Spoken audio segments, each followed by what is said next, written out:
Túlia. Meu boa tarde aí para todos e todas. Hoje é dia 9 de maio de 2012, quarta-feira. O verbete é de número 2290. Tem 6 páginas, 42 logias, 15 máximos e tem, no detalhismo, eu destaco, 11 máximos. O tema é senso de gratidão. A especialidade é a holomaturologia. Quem redigiu o verbete é a nossa veterana, professora Adriana, que com esse inteira 25 verbetes da enciclopédia. Vocês não estão morrendo de vergonha? Agora, a definição. O senso de gratidão é a autoconscientização quanto aos benefícios multidimensionais auridos de inúmeras companhias no decorrer da Auto-Seriex, sejam estes rememorados e reconhecidos ou esquecidos e ignorados, construindo a motivação autêntica, espontânea, para a retribuição através da interassistencialidade cosmoética continuamente qualificada. A lucidez quanto às repercussões salutares dos holopenseres ígidos. O apreço pelas consciências capazes de sustentar holopenseres pró-evolutivos. A depuração autopensênica para gabaritar-se a coadjuvar a harmonia ambiental. O posicionamento comprobatório da inteligência evolutiva. A autoconsciência quanto ao dever cosmoético de gratidão. O despertamento para a incumbência intransferível de restituições evolutivas.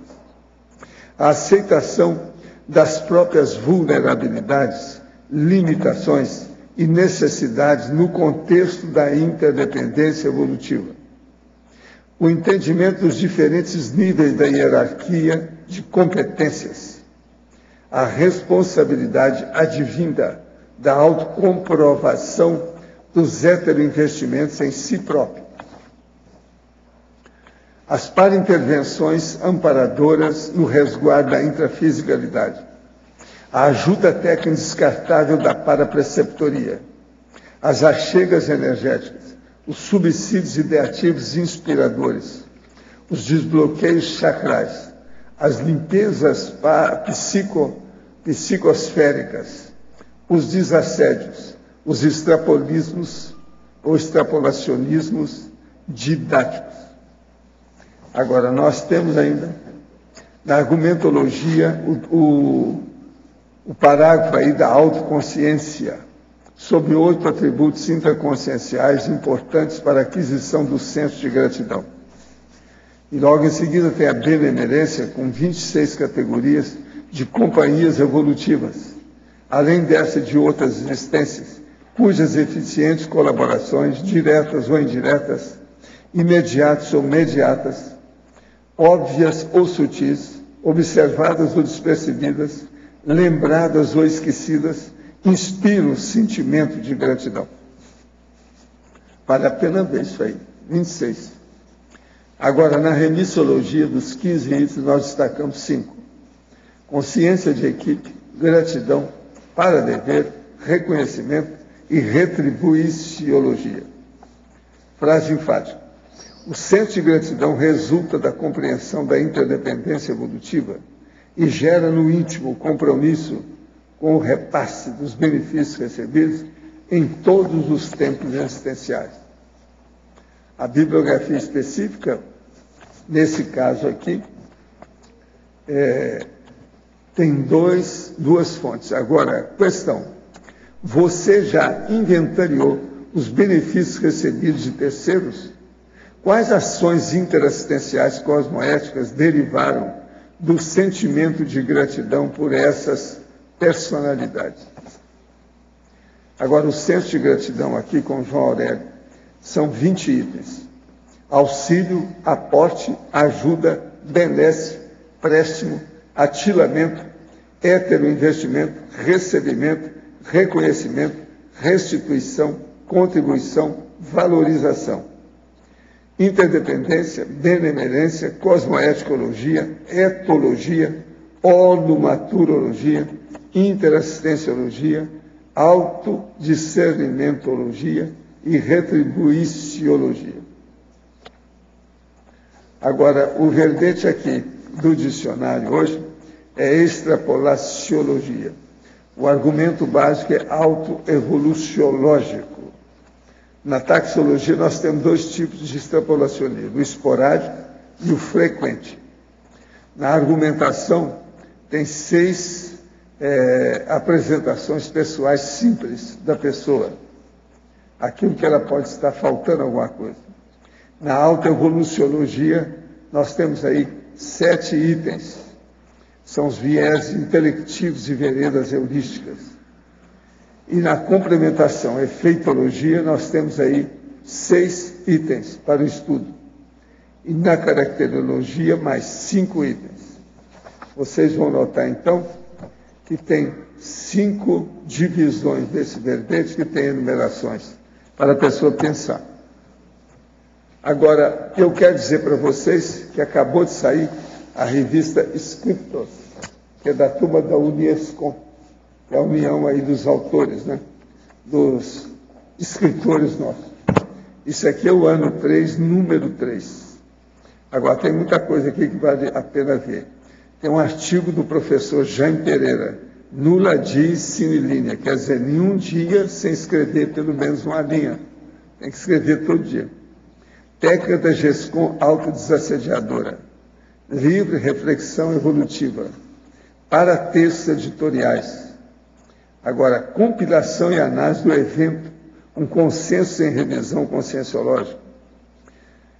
Princípios da obra conscienciológica. Posicionamento cosmoético. Plano da obra, teática do autor. Encontros bibliográficos. Aqui tem uma entrevista com o professor Marcelo da Luz. Agora, depois, lançamentos da CCCI em 2011, onde conseguir informações sobre escrita na CCCI. Seleção de verbetes da enciclopédia da Conscienciologia relativos à escrita conscienciológica. Essa edição tem 140 páginas. É um verdadeiro livro isso aqui, muito sério. Agora, outra coisa que eu quero falar. Tem esse livro aqui, ó, Desafios de Foz do Iguaçu, Educação, Saúde e Segurança. Agora, aqui é do Raimundo Caruso, tem uma bíblia de entrevista com o nosso prefeito aí, entende? O nosso amigo, que é um grande cara, prefeito que vai deixar saudade aqui, porque ele fez muita coisa para a cidade. E é uma entrevista que vale a pena ser lida. E logo em seguida tem uma outra também muito séria, que é a gestão de um hospital municipal modelo. A entrevista com o médico Roberto Almeida, especialista em terapia intensiva e diretor técnico do Hospital Municipal de Foz do Iguaçu. Vocês sabiam que tinha essa entrevista dele? Nunca ninguém me falou nisso. Eu descobri isso aqui por causa da Graça. A Graça esteve olhando por causa das coisas do Paulo McDonald. Entende? Então, é um negócio sério isso aqui. A pessoa ver. Agora, aqui fala muita coisa sobre a história de Foz, etc. Muito sério isso. Eu vou deixar isso aí com vocês, para ver como é que é. A Graça já teve vendo também esse livro. Agora, outra coisa que eu quero falar para vocês. Tem aqui o nosso amigo, que é um psicólogo, que está aí. Agora, o que se passa? O nome dele é Sérgio Trida. É aquele homem lá embaixo, está isolado lá em cima. Ele é psicólogo e tem uma clínica de psicologia, ACC, Academia de Ciências da Consciência. Isso tudo, vocês pensam bem, é em Londrina. Agora, ele faz a pesquisa e educação e a evolução humana. Uma vida saudável e feliz, nós auxiliamos você nessa conquista. Depois tem curso, Introdução à Conscienciologia, Academia de Ciências da Consciência. Pense agora, qual a profundidade do meu autoconhecimento? O que estou fazendo na minha vida? Haverá outra O universo físico é a única realidade? Qual a relação entre meus pensamentos, sentimentos e acontecimentos? Por aí vai. Agora, uma coisa engraçada também que tem, o conteúdo dos principais tópicos da introdução à conscienciologia, tem uma série aqui de especialidades, de assuntos, de verbetes, muito interessante, muito bom. Agora, vamos ver se ele, como psicólogo, se ele aguenta a barra aí dos processos aí do conselho, dessas coisas todas que tem lá em Londrina. Ele acha que vai tudo bem. De modo que nós desejamos muito sucesso nessa sua academia e no curso, tá? Agora, outra coisa que eu queria dizer para vocês é o seguinte. Nós temos hoje uma reunião, logo depois daqui, lá no Salão Verde, com os 12 mega-revisores, que eu vou entregar os volumes do dicionário e vou dar uma geral sobre os processos. Junto com o volume, nós vamos dar mais 3 listagens para eles, para a pessoa se sentir bem e ter mais ideia na questão da revisão. Então, logo que acabar aqui, nós vamos para lá para resolver esse processo. Todos os 12 já foram avisados. Se alguém quiser ir lá para ser ouvinte e observar, pode ir, que não tem nada. Agora, nós vamos dar umas dicas gerais do processo da revisão e o que isso pode ajudar mais a gente. A melhor coisa que tem é quando você pede ajuda para os outros e mostra em que os outros podem ajudar a gente. É o que eu vou fazer quando eu sou bobo. Tá certo? Você quer falar? Faça favor. Adriana, página 20, fatologia. A terceira linha, você fala a aceitação das próprias vulnerabilidades, limitações e necessidades no contexto da interdependência evolutiva. Aprofunda para mim dentro do contexto do senso de gratidão, por favor. Sim, porque quando a gente está trabalhando, a gente está trabalhando no senso de gratidão, a gente está falando justamente dessa conscientização sobre a gratidão, né? Das coisas que a gente precisa ser grato, a gente dos benefícios, essa consciência dos benefícios que nós aurimos o tempo todo das outras pessoas. Então, quando a gente começa lá, a gente começa logo depois, é o despertamento para a incumbência intransferível das restituições evolutivas. Quer dizer, não tem jeito. A gente vai ter que restituir as questões, né? E a gente vai ter que fazer, não adianta passar para ninguém. E aí começa as razões, né? A quem agradecer? Primeiro, aceitação das próprias vulnerabilidades, limitações e necessidades no contexto da interdependência evolutiva. Quer dizer, até nascer, a gente nasce com uma dependência total. Então, a vida intrafísica, ela exige uma rede de auxílios para a gente sobreviver. Né? Senão, ninguém nasce e consegue sozinho, lá, bebezinho, sem ter alguém ajudando. Então, na hora que você aceita que você tem essa vulnerabilidade, essa limitação, essa necessidade, que você precisa dessa interdependência, você já começa a ver que existem muitas pessoas fazendo algo por você. E aí segue o entendimento dos diferentes níveis na hierarquia de competências. Então, existem várias competências e hierarquia nesse nível. Então, você pode ser muito bom em alguma coisa, mas em outra você não é tão bom assim. E aí você vai precisar recorrer a outras pessoas, outros profissionais, para você também aurir essa informação que você necessita. E aí vai seguindo. A responsabilidade advinda da autocomprovação dos heteroinvestimentos em si próprio. Quer dizer, quantas pessoas investem na gente mesmo, pra gente, no mínimo para a gente ter sobrevivido os nossos primeiros anos, foi muito investimento. Fora o tempo todo que estamos aqui, né? Então, são situações que a gente está elencando aqui para justamente aumentar essa conscientização sobre os benefícios que nós aurimos. E logo, se você aurir um benefício, tenha gratidão por essas pessoas que se disponibilizaram, porque elas não são obrigadas a fazer isso, a assumir essa função. Certo, obrigada, Adriana. Eu pensei assim, a aceitação das próprias vulnerabilidades, associei com a escala evolutiva também, que a gente tem que entender, né? Que o nosso nível é aquele e a gente dá conta de algumas coisas, outras ainda não. É perfeito, a interdependência em tudo, né? A vida intrafísica é assim, o que a gente coloca lá na argumentologia depois, né? Que, se a gente lê lá, logo no início da argumentologia, a gente tenta falar, clarear até essa condição. Quando a gente fala em possibilidade, Ninguém consegue ter os conhecimentos, as habilidades e o tempo suficientes para prover a si mesmo de todas as condições requeridas para a subsistência prolífica no mundo moderno e, consequentemente, para a consecução da autoproex. Quer dizer, tirando a pessoa que vai lá para o meio do mato e ela vai viver sozinha lá e tentar... Mas não, ela vai ter que fazer alimentação, vai ter que arranjar, ter material para construir roupa. É inviável você fazer sozinho, não tem. E não teria tempo para mais nada. Só teria tempo para tentar sobreviver. Então, para viver hoje, é uma rede de auxílios que se tem. Então, eu acho que talvez uma das grandes objetivos da vida intrafísica é a gente começar a entender isso, né? Obrigada, prefeita. Adriana, na fatologia, de baixo para cima, aqui na página 20, a terceira linha, a noção da própria inconsciência quanto ao manancial de favores obtidos do cosmos. É exatamente por aí, né? Que tem muito mais, olha, se a gente tem a noção que a gente não sabe do manancial de favores que nós já recebemos do cosmos, né? Quantos amparadores já nos ajudaram?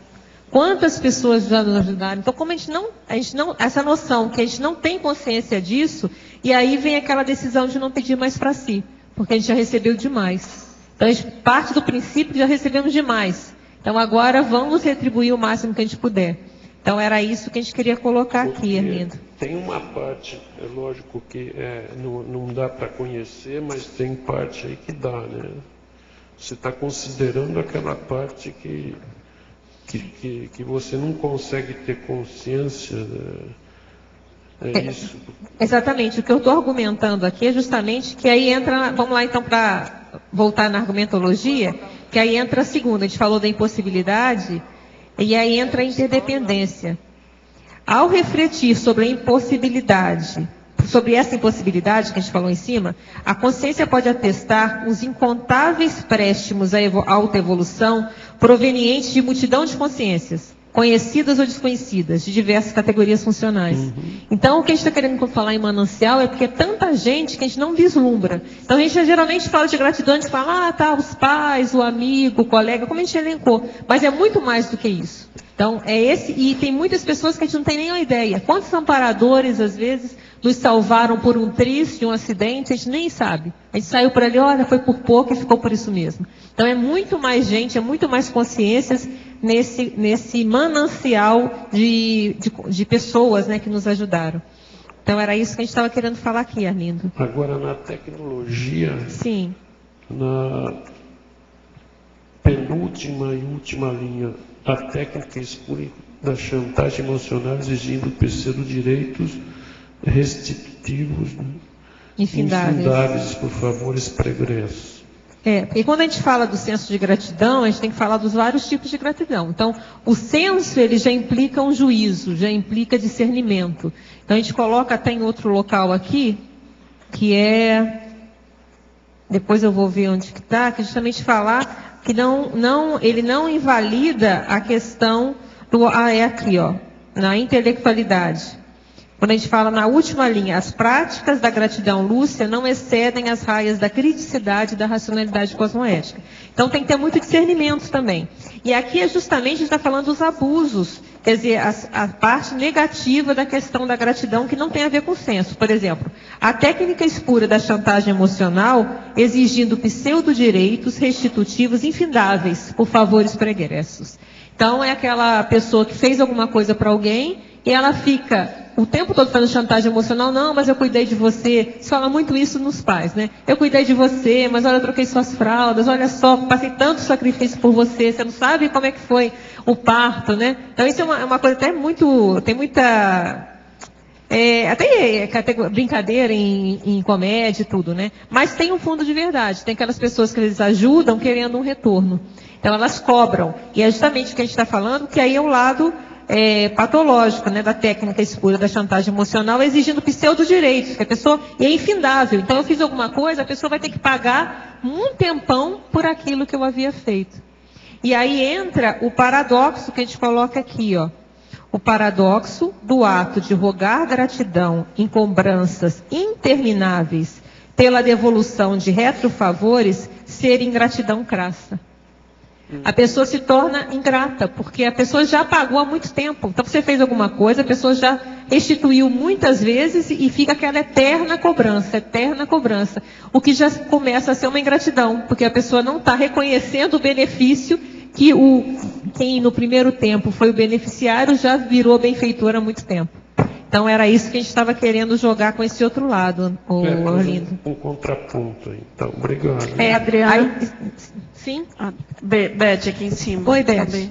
Em fatologia, na 7ª linha para a 8ª, você poderia ampliar como exemplo a constatação das pessoas terem o poder de escolha sobre como, quando e com qual qualidade prestar o auxílio a outrem, e muitas optarem pela excelência.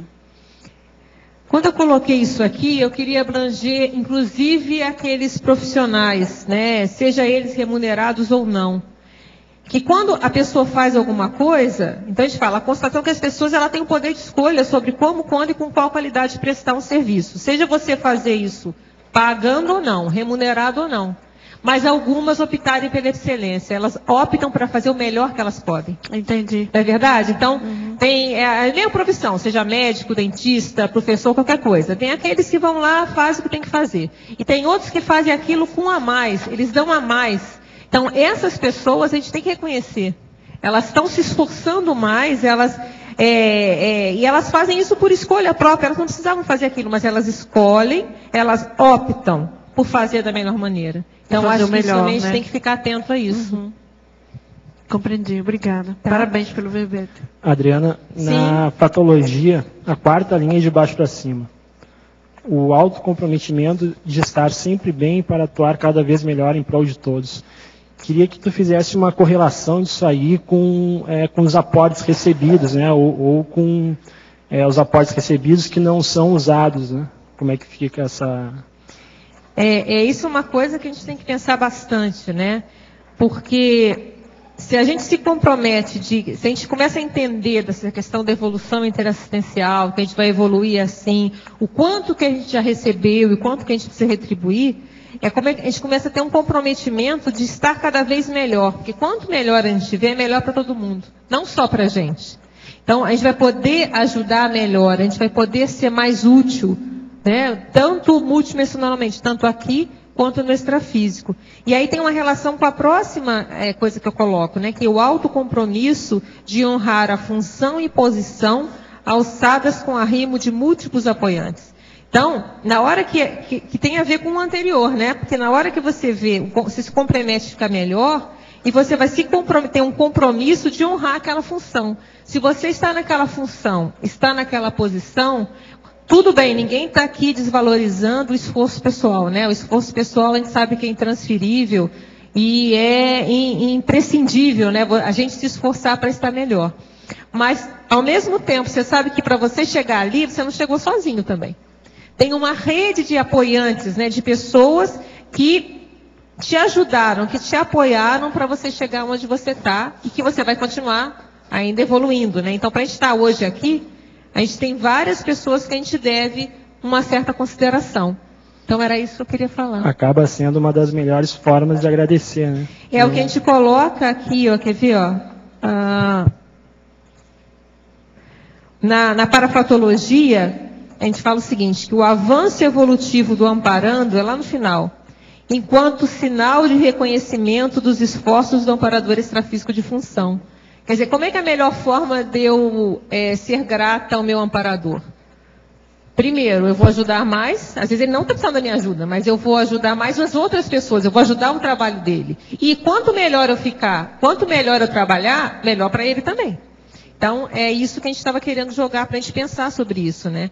E a gente fala o complexo sendo a melhor maneira de corresponder ao empenho do corpo docente do curso intermissivo pré-ressomático. Preço o trabalho que eles tiveram, né? Ainda mais nós no primeiro curso intermissivo, foram resgatar a gente lá, sabe onde a gente estava? Resgata e melhora, e joga energia, e coloca para cá e restaura. Olha a trabalheira que foi. Depois conseguimos fazer um curso intermissivo, tem o nosso mérito? Óbvio que tem o nosso mérito. Mas é um esforço muito grande que eles tiveram. Então, o complexo seria então o máximo, né? A melhor maneira que a gente conseguia corresponder se a gente conseguir o complexo. Pelo menos a gente, olha, realmente aqui eu honrei todo o investimento que vocês fizeram com a gente. Adriana. E eu gostaria, só mais uma, eu gostaria que tu comentasse na página 24, o número 25. O 24? Não, o número 25 da página 24. Tá. Os PETs, né? Pois é, isso aí é bem interessante. Eu pensei que a primeira pergunta seria essa, sua. Olha só, na hora que a gente listou, né, a questão da benemerência, as personalidades, eu tive a preocupação de falar companhias evolutivas. Eu não falei consciência, nem consciência, nem consciências. Para entrar os princípios conscienciais também. Então, é a sensibilidade na reciprocidade de afetos. Né? A gente tem que ser grato, porque eles são recíprocos.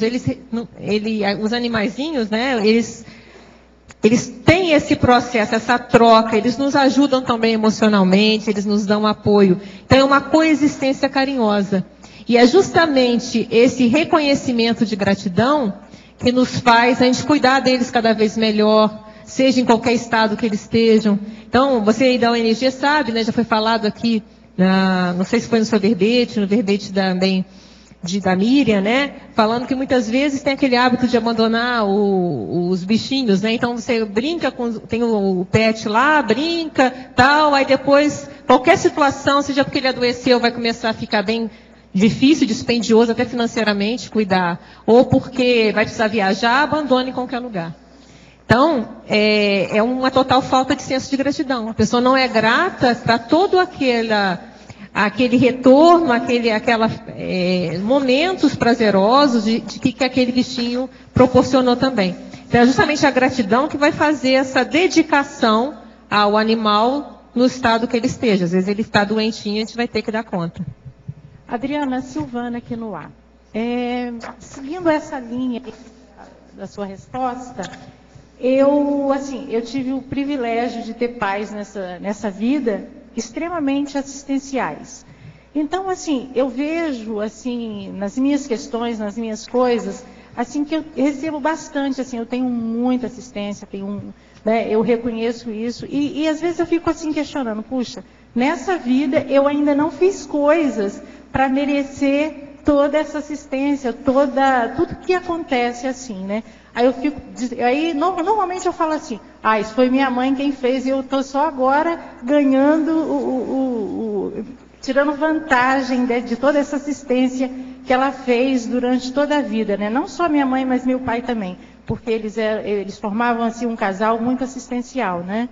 Então, isso é possível, os filhos ou as pessoas mais próximas acabarem sendo beneficiados ou assistidos especificamente em função desse trabalho que a gente teve aí dos pais. É possível isso? Como é que você vê isso? E como é que a gente retribui isso? Olha, eu vou dizer na minha experiência, pelo que eu já vi, que o fato da assistência que a gente faz, que a gente está aqui na Conscienciologia, da TENEPS, uma série de coisas, que essa assistência reverbera, sim, para familiares. Eu tive situações extremas, até de dessoma, e que houve muito amparo, e aí até que ponto é fruto de eu estar aqui vinculado, de todo esse trabalho também ajudar, ele reverbera nas outras pessoas. Então eu vejo que é possível reverberar sim. Né? Agora, como retribuir? É fazendo, aí cada um vai ver qual é a melhor forma de eu retribuir. Qual é aquilo que eu tenho de mais forte para ajudar as pessoas. Então, cada um tem que ter a sua autocrítica e ver, é escrevendo, é fazendo o quê? Que eu vou poder retribuir essa assistência. E não necessariamente eu preciso retribuir para os próprios pais. Eu acho que é importante ajudá-los, né, se eles estão ainda vivos e tal.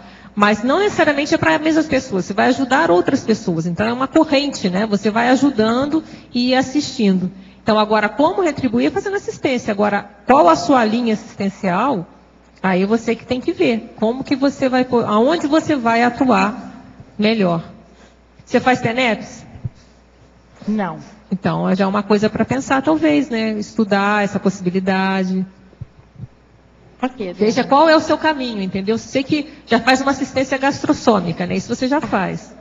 Então, quais outras assistências que você vai fazer, né? Acho que a gente tem que pensar bastante a respeito disso, descobrir mesmo a linha, né? Exatamente. Obrigada, Adriana. Adriana, aqui na parafatologia, a terceira linha, página 21. Ajuda técnica indescartável da parapreceptoria. É isso aí, né? Se a gente, ela é indescartável. A parapreceptoria, quer dizer, a preceptoria dos amparadores, essa ajuda técnica que os amparadores promovem para a gente, ela é indescartável para a evolução. Nós ainda precisamos muito disso e devemos precisar por muito tempo ainda na escala evolutiva, né? Então, ela é indescartável. Então, é o que a gente coloca antes, as para-intervenções amparadoras no resguardo da intrafisicalidade. Então, primeiro, a gente está falando das intervenções dos amparadores até para manter até aquele princípio do cosmos estar sob o controle inteligente. Então, existe uma rede extrafísica que ajuda até não ficar um caos essa vida intrafísica. E aí começa a coisa mais profissional, que entra essa ajuda técnica dos preceptores. E aí tem uma série de exemplos de que seriam essas ajudas técnicas. Olha, as achegas energéticas, os subsídios ideativos inspiradores, os desbloqueios chacrais, as limpezas psicosféricas, os desassédios, os extrapolacionismos didáticos, que é justamente o verbete do dicionário de hoje, né, de extrapolacionismo, os parafenômenos elucidativos parapromovidos. Então, aqui tem as projeções assistidas, quantos fenômenos tem a partir dos amparadores. Então, tudo isso é a parapreceptoria. Isso faz lembrar o verbete amizade raríssima. Sim. Eu queria te perguntar, na polinomiologia, página 22, o item da polinomiologia. A valorização na rotina cotidiana do polinômio, semblante empático, olhar benévolo, sorriso acolhedor, gesto afável, voz calorosa, palavra amiga. Então, isso aqui, não só a gente acaba valorizando as pessoas que têm isso, como procurando também manter essa posição. Então, é os dois lados. Agora, respeito disso, não sempre é explícito, né? A postura pode ser energossomática mesma. Sim, sim. As coisas que a pessoa pode ver, né, na prática, no dia a dia. Sim, ajuda energética, né? Invisível, mas super eficaz. Essa valorização, mas às vezes não é tão explícita. Essa postura. Sim, você não precisa ficar falando assim, obrigada para todo mundo. Né? Mas você valoriza as pessoas que têm isso. Claro, o acolhimento que isso tem. Esse acolhimento às vezes não é assim físico, sim, né? Não necessariamente, exatamente. Desse ponto de vista, Gisele. Muito obrigada. Andei assistindo alguns vídeos do Olavo de Carvalho. Figura intrigante, intelectual raro nos dias de hoje. Às vezes ele se exalta vomitando xingamentos escatológicos, talvez esse seja seu grande trafar. Em uma tertúlia o senhor comentou ser amigo dele. Então pergunto se o senhor já debateu com ele sobre conscienciologia, extrafisicalidade, energia, etc. Fiquei curioso a respeito, pois ele parece ser um católico bem xiita. Olha, e ele é contra o processo comunismo de alto nível. Agora, nós nos respeitamos um ao outro. Agora, o que se passa? A última vez que eu fiquei sabendo, ele tinha ido para os Estados Unidos. Pois eu perdi o rumo, não sei como é que ele está. Eu não sei o rumo dele, o destino dele, como é que está hoje. Agora, parece que ele saiu na ocasião aqui do Brasil, porque ele estava combatendo demais a esquerda e os comunistas. E aquilo, então, parece que fizeram até ameaça de morte a ele, etc. Por isso que ele foi embora. Agora, ele é uma cabeça, estudou muito a filosofia em várias áreas, escreve muito bem. Agora, é uma pena tudo isso, né? Que a pessoa não possa se manifestar do jeito que podia, né? Na terra dele. Outro aqui. Minha namorada é muito eufórica, se assusta com facilidade, tem medo de viajar de avião, sem nem mesmo ter viajado ou ter passado por experiências ruins nessa vida.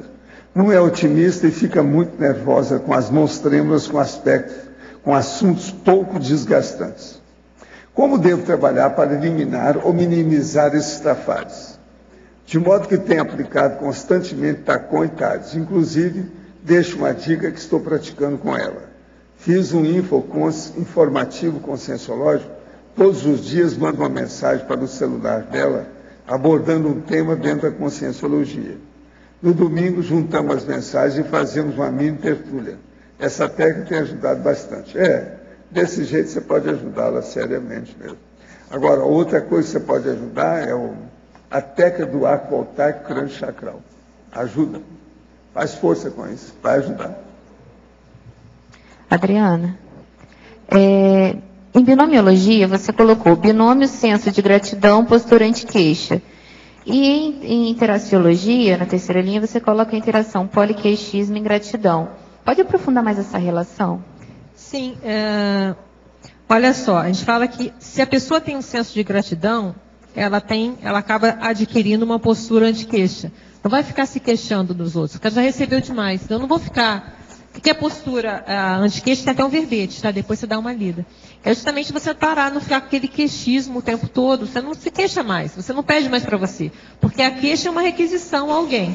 Se eu estou me queixando, eu estou cobrando algo de alguém. Se eu já recebi demais, eu não vou cobrar de ninguém, tá? Então, esse senso de gratidão, ele teria uma relação com a postura anti-queixa. Já a interação, já não é uma coisa tão... Quando a gente fala em interação, é que uma coisa, ela tem relação com a outra, mas não é tão fixa, né? Não é tão... vamos dizer, tão fechada, que é o poliqueixismo e ingratidão. Na maioria dos casos, que a gente poderia, difícil afirmar todos, mas eu diria que grande parte do poliqueixismo, que é aquela pessoa que se queixa de tudo o tempo todo, tem muita ingratidão envolvida.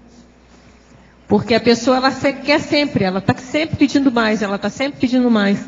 E às vezes ela já está recebendo um monte de coisa, mas ela continua pedindo, continua pedindo. Então a gente mostra que haveria uma relação entre essas duas condições. Tá? Tem alguém na vez agora? Não, né? Professor Val, eu queria fazer uma... O professor Val, depois eu vou fazer outra você. Professor, eu gostaria que o senhor pudesse falar o e-mail ou o site desse psicólogo com esse trabalho lá em Londrina, que me interessou muito. Ele está lá em cima, por que você não vai lá e conversa com ele? Sim. Eu acho que é mais fácil.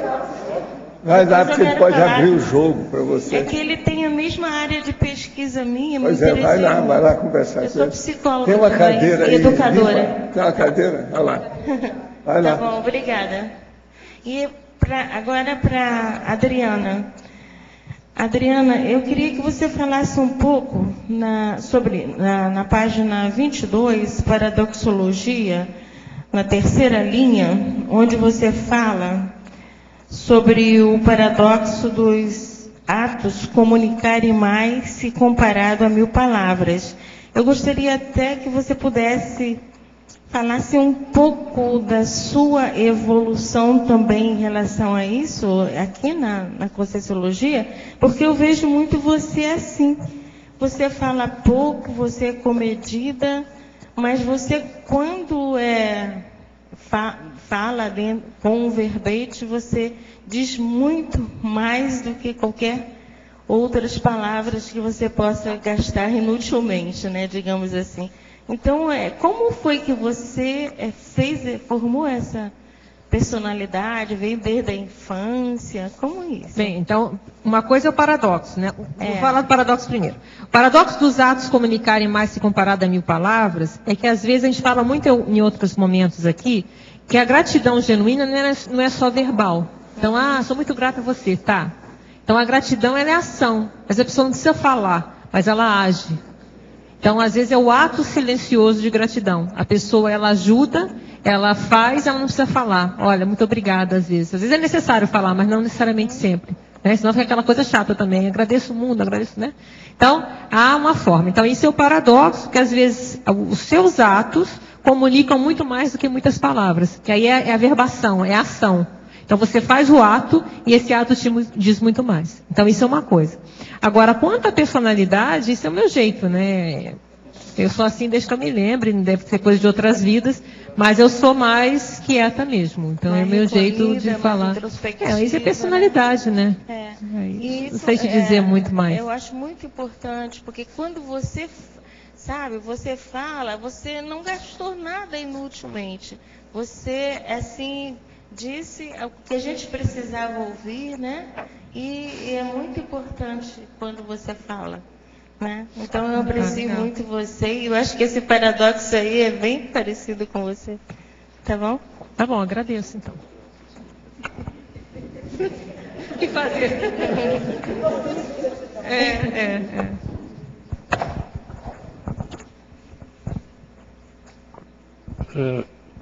Professor Valdo, aqui do dicionário, na página 19, essa premissa, autocogniciologia, você podia, por favor, dar uma expandida aqui? O problema aqui é o seguinte: o corpus complexo da extrapolaciologia envolve múltiplas categorias de cognições, de conhecimento. Então, eu dou aqui o que é que pode entrar nessa jogada. Agora, essas vivências, ou paravivências, no âmbito da parapercepção da pessoa, podem provocar happy hour, extracontos pessoais. Isso aí é o Homo sapiens parapsíquicos. Agora, o rame-rame, quer dizer, o processo da rotina da pessoa, é só interpolação sem antecipações evolutivas. A extrapolação é diferente, a parapsíquica. Ela pode ser um vislumbre da serenologia da pessoa, anticonflitiva e ciosa dos autodeveres interconscienciais. Agora, o problema é o seguinte: o cérebro envelhece, o paracérebro amadurece. Tudo depende da auto-ortopensenologia, ou da auto-ortopriorologia e da auto-ortodiscernimentologia. Então, o processo é o jeito de pensionizar, o jeito de você priorizar as coisas e o discernimento que você tem para distinguir as coisas. É aí que aumenta a autocognição. Agora, a extrapolação parapsíquica, ela incentiva, ativa, dinamiza, agiliza o processo evolutivo da pessoa em todas as áreas. O problema é a gente se predispor para receber esse extrapolacionismo diretamente de amparador ou de evoluciólogo. Para trabalhar, para conseguir o extrapolacionismo, ficar aberto. É preciso a pessoa começar a trabalhar com as energias e fazer assistência. E de ficar Isso aberto predispõe a pessoa. Aos amparadores. É a mini peça dentro do maxi-mecanismo. Professor Valdo. Ali você fala no exemplo, aceno, antecipações, antifruição, bônus. Esse aceno, eu não entendi direito. Degustação, ensaio. No começo ali, o corpus complexo fala assim, por exemplo, aceno, antecipação, antifruição. Deixa eu ver onde é que você está falando isso aí. Autocogniciologia, né? Logo no começo, o corpus... Ah, sim. O problema todo é o seguinte, aqui, olha, eu estou falando em aceno, antecipação, lampejo, vislumbre. É aquilo que dá os primeiros sinais, assim, de alguma coisa nova dentro daquela área que a pessoa interessa. Isso aqui é o aceno, já é alguma coisa do fenômeno. Você recebeu... Vislumbre, lampejo. Os primeiros insights. Extrafisicamente. Então, agora, com o tempo, se a pessoa anota isso, o estudo vai se aprofundando, vai expandindo. Então, ok. Professor Valdo, também do dicionário. Beth, aqui em cima. Letra B. Beth. Eu queria, quando você está falando lá na conclusão, também do dicionário, autoevoluciologia, você descreve 7 pontos, né? Eles seriam categorias dessa extrapolação, elas poderiam acontecer simultaneamente, ou a pessoa pode experimentar? Não, isso aí varia. Eu estou dando aqui para a pessoa pesquisar. Eu coloquei ordem alfabética, mas não está. Aqui está numa certa ordem funcional. Entendi. Então, vamos entender. O encapsulamento energético, ele é temporário. É encapsulamento. Agora, o parabãs energético, vocês veem que de vez em quando acontece aqui com a turma. Neoparaverpon, é uma ideia inédita, serendiptia. Agora, a mega catástrofe é o neocaminho evolutivo. Isso é dentro do Ressex, da Ressex. A reciclagem, principalmente a recim da pessoa.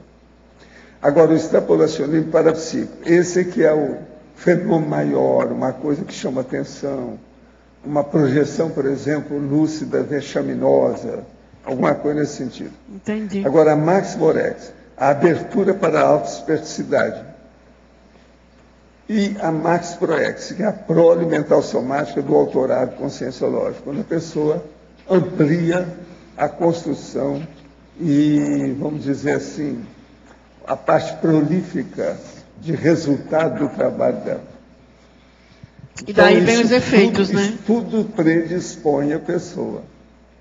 Agora, a primeira predisposição mais séria para o extrapolacionismo é fazer assistência aos outros. Por exemplo, uma coisa que ajuda demais é a TENEPS. A TENEPS abre o caminho do extrapolacionismo. Uma pessoa que trabalha com a TENEPS direitinho, dentro de alguns anos, ela tem muito extrapolacionismo. No início aquilo ocorre, ela nem percebe direito. Com o passar do tempo, ela começa a separar, a ver as coisas, a classificar, a categorizar o processo. Agora, por isso que precisa da gente colocar as vivências num papel para ter uma visão de conjunto. Entendi. Panorâmica, cosmovisiológica. Entendi. Tá ok? Ok. Obrigada. Esse verbete dicionário só tem 3 páginas, mas ele é brabo. É brabíssimo. É uma porção de dados. Isso. O dicionário tem muita coisa assim, tem uns de uma página só, igual o de ontem. Já esse aqui já é mais denso, mais sério. Profundo e amplo. Professor, aqui na efeitologia do dicionário também, página 21, efeitologia, o item 1, autoparataque-ritmologia avançada. O senhor fala desses itens aqui dentro da OFIEX, não é isso? É. Como é que é esse item 1? O problema todo aqui é porque a pessoa começa a fazer o arco voltaico. Com o arco voltaico chega num certo nível, ela faz a TENEPS. Depois de vários anos da TENEPS, ela entra na OFIEX. Depois daquela OFIEX, ela vai pensar na semiconsciencialidade. Nesse nível, ela já está como ser desperto, já faz mega euforização por si mesma, já é capaz de se encapsular os outros. Enfim, ela já tem uma série de domínios dos processos multidimensionais e parapsíquicos. Agora, veja, nós temos hoje todas as técnicas para a pessoa chegar nisso. Está na mão dela. Isso ninguém teve até hoje. E eu considero que isso aí, por isso que a gente está dando e faz tanta questão. Isso é a parte básica mais séria da evolução na Terra atualmente. Essa é a nossa contribuição para a Reurbex. Entende? Se uma pessoa quiser, através da energia, começa pelo estado vibracional, ela alcança a dispersidade. Tudo muda nos processos dela. O futuro dela, a próxima vida, tudo vai mudar. Aqui mesmo já começa a mudar, porque ela já começa a querer ter o auto-revezamento, fazer uma cápsula do tempo, escrever uma mega GESCOM, os originais aí de uma obra-prima escrita, grafada. Então, veja, isso muda tudo. Mexe com todo mundo. E outra coisa, tudo quanto é profissão, a condição que a pessoa faz, tudo isso fica secundário. Porque qualquer profissão que a pessoa vai exercer, ela vai precisar do processo evolutivo. Então, por exemplo, a hora que nós falamos de inteligência evolutiva. A inteligência evolutiva, ela é mais complexa do que as outras modalidades de inteligência. Então, todos nós precisamos estar olhando o que é inteligência evolutiva, que nível que é que nós já discernimos sobre inteligência evolutiva. Agora, outra coisa também. Quem sabe, sabe. E fim de papo. Contra fato, não há argumento. A bobagem está brigando. Então, o problema é o seguinte: quando você sabe, você começa a criar fatos concretos daquilo que é correto. Então, esse exemplo repercute. Agora, por exemplo, vocês devem ter notado uma coisa, eu não gosto de chamar atenção para isso, mas, por exemplo, no meu caso, o mais importante não é nada disso que eu faço. O mais importante são as consciências mais lúcidas que acorrem ao meu trabalho. Isso é que eu acho mais importante. Então, por exemplo, a nossa Mabel fez uma listagem, são dezenas de amparadores, entende? Consciências lúcidas que têm aparecido. Certo. Isso é mais importante. Se eu, num corpo de bicho, chamo a atenção desse jeito, você pensa ver os Zéfiros sem corpo de bicho. Vocês estão entendendo como é que é? Isso é a coisa mais séria. Agora, eu falo essas coisas todas, e sou obrigado a ser cabotino, está falando minhas coisas, para vocês entenderem por quê. Vocês estão nesse caminho. Já tem gente aqui que já tem muitas dessas predisposições que eu tenho. E da agora para frente, a vida de vocês vai ficar cada vez mais complexa sobre esse assunto. Ou, se vocês quiserem, cada vez mais simples do ponto de vista de parapsiquismo. Mas eu acho difícil, eu preferi falar o complexo mesmo. Porque ainda vai demorar até a gente deslanchar. Eu, por exemplo, não me considero tal nessa história, não. Desse povo todo que aparece aí para mim, que eu considero, são os serenões e o transmentor, que eu conheço bem. Mas então, veja, vocês se preparam, por quê?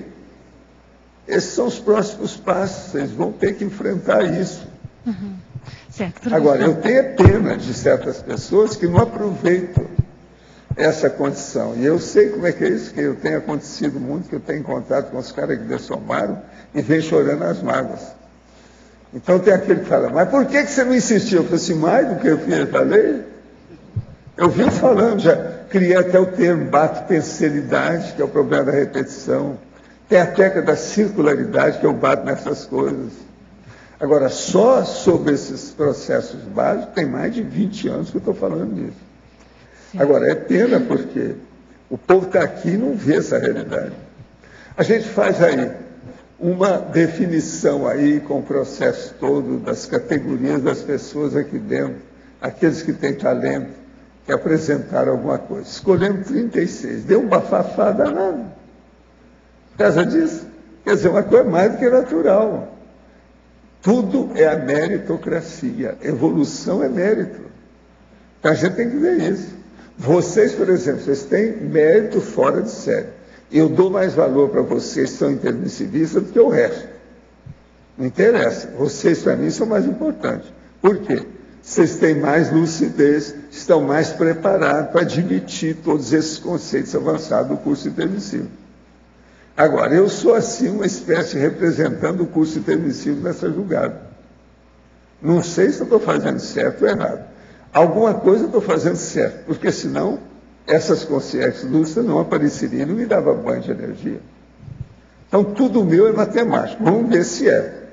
Eu sou da descrenciologia. Agora, por exemplo, eu vim para falar sobre descrenciologia. Ninguém fala nisso. É a pior coisa, mais antipática, mais brava que tem é falar em descrenciologia.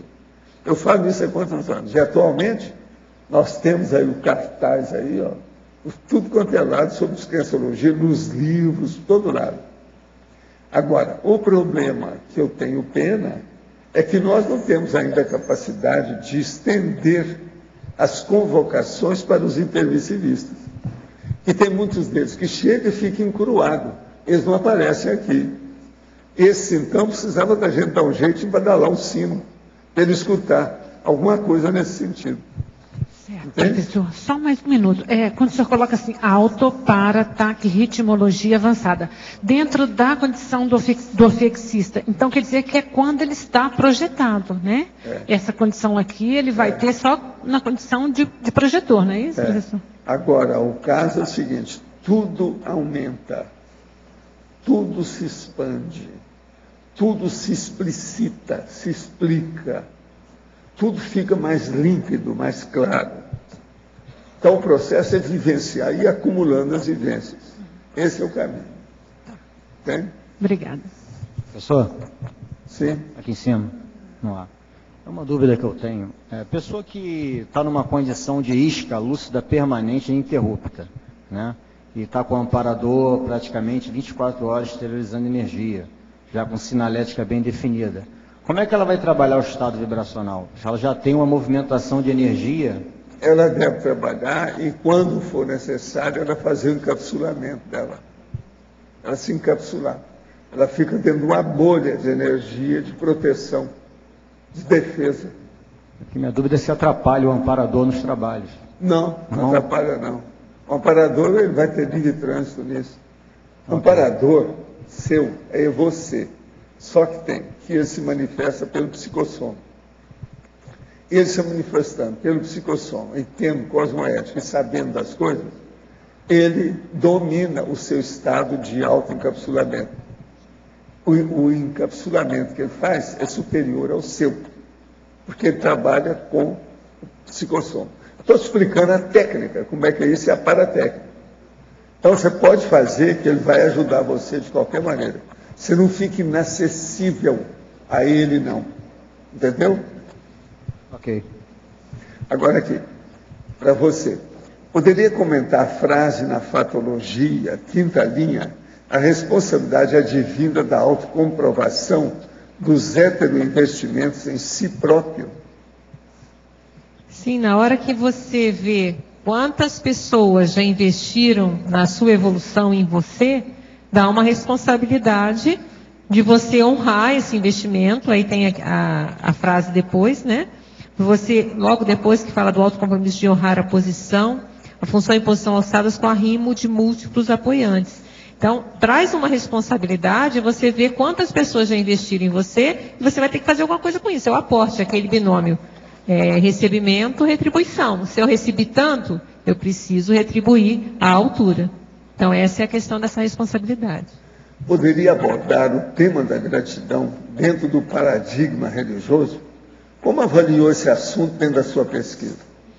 Olha, se você pegar geralmente o ponto de vista, uma coisa que a gente vê estudando é que a gratidão, ela culturalmente, ela é valorizada na maioria das culturas, e a ingratidão é considerada como falha moral na maioria das culturas.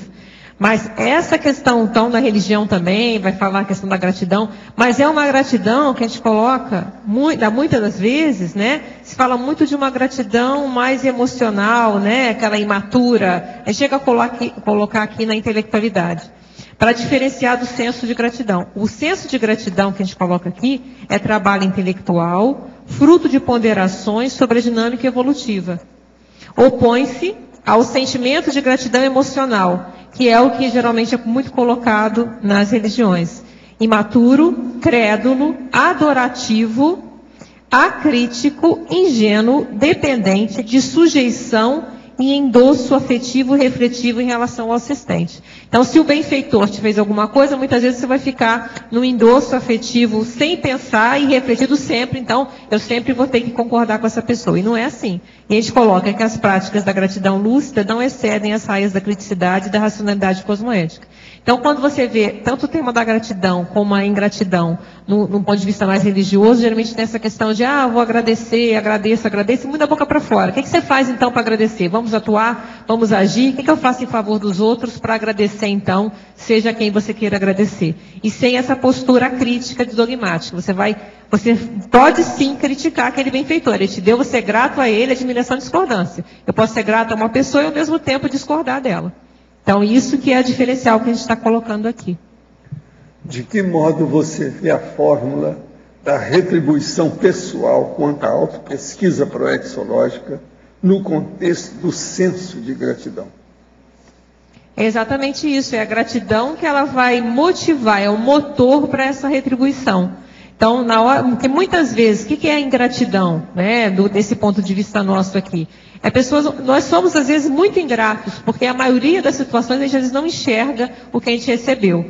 Então, quanto mais cosmovisão nós tivermos desse universo de gratidão, de benesses que nós recebemos, mais a gente vai ter noção desses aportes, quer dizer, isso que nós recebemos, e mais vai vir esse senso que você colocou aí, que é a retribuição porexológica. O problema é quando a pessoa está cega essa recepção. Então a gente vê que muitas vezes, a gente vê e lamenta as pessoas esnobarem os amparadores, sejam amparadores intrafísicos ou extrafísicos. Então há uma esnobação. Então a pessoa ela não enxerga que aquele é um amparador e esnoba mesmo. Não enxerga, não quer ver, e isso é lamentável, porque se a pessoa não está enxergando isso, ela não é nem grata, ela está ainda um ponto bem antes. Então é uma ingratidão. Pode ser uma ingratidão até desconhecida, ela nem se dá conta que ela está sendo ingrata. Então, e tem perdas evolutivas grandes com isso. Poderia correlacionar o senso de gratidão com o alto valor íncito amor próprio? Aí você tem que ter gratidão. Vamos ver o amor próprio, né? Eu vejo que o amor próprio, ele tem que ser um amor próprio realista. Porque se você pensar num amor próprio idealista, pode chegar num ponto que é da autossuficiência, do mito de uma autossuficiência. A gente chega a colocar aqui, né? O mito, a ingratidão embasada no, aqui é no, tá? Mito da autossuficiência absoluta. Então, a pessoa, às vezes, que ela não tem noção de todo esse processo de ajuda, ela acaba sendo muito ingrata. Então, tem que tomar cuidado. Agora, o alto valor entra, vamos ver, então, lado negativo. Agora, se você coloca, se as pessoas investem muito em você, então você tem um senso do seu valor, também vai te dar uma responsabilidade. Então, às vezes, há momentos na vida que você vê uma dificuldade, você fala assim, peraí, quantos amparadores estão investindo comigo até hoje? Então, peraí, eu tenho que honrar isso aqui. Então, eu tenho algum tipo de valor. Então, vou bancar também esse valor. Então, tem esses dois lados, tá? Em relação à pergunta. Cuidado desse valor irrealista, que pode gerar uma ingratidão, um senso de autossuficiência que é idealista, que não existe. Ou, o alto valor, sim, a gratidão, ela também traz o seu valor. Se eu recebi tanto, eu mereço alguma coisa, algum mérito eu tenho. Se eu tenho esse mérito, isso vai trazer responsabilidade de retribuir. Tá? E até dentro dos próprios outros autores que estudam a questão da gratidão, eles chegam a comentar a questão da sociedade, né? Que a sociedade hoje, ela leva a essa ilusão de autossuficiência. E que essa ilusão de autossuficiência seria um grande, uma dificultador das pessoas entenderem a questão da gratidão. Então até fala assim, isso aqui é um autor, é o Solomon, que fala assim, na sociedade ocidental contemporânea, as pessoas em geral preferem pensar que são autossuficientes, enquanto a gratidão implica a consciência e o reconhecimento da própria vulnerabilidade e dependência. Isso poderia ajudar a compreender porque a gratidão tem sido negligenciada, embora ela se encontre no coração da ética. Então, por mais que a gente falou antes, né, que as culturas, a maioria das culturas, segundo os autores que a gente leu, eles valorizam o sentimento de gratidão, é colocado como uma coisa importante, na prática mesmo ela tem sido bastante negligenciada. Então, aí é a razão da gente pensar um pouco nessa questão do senso de gratidão.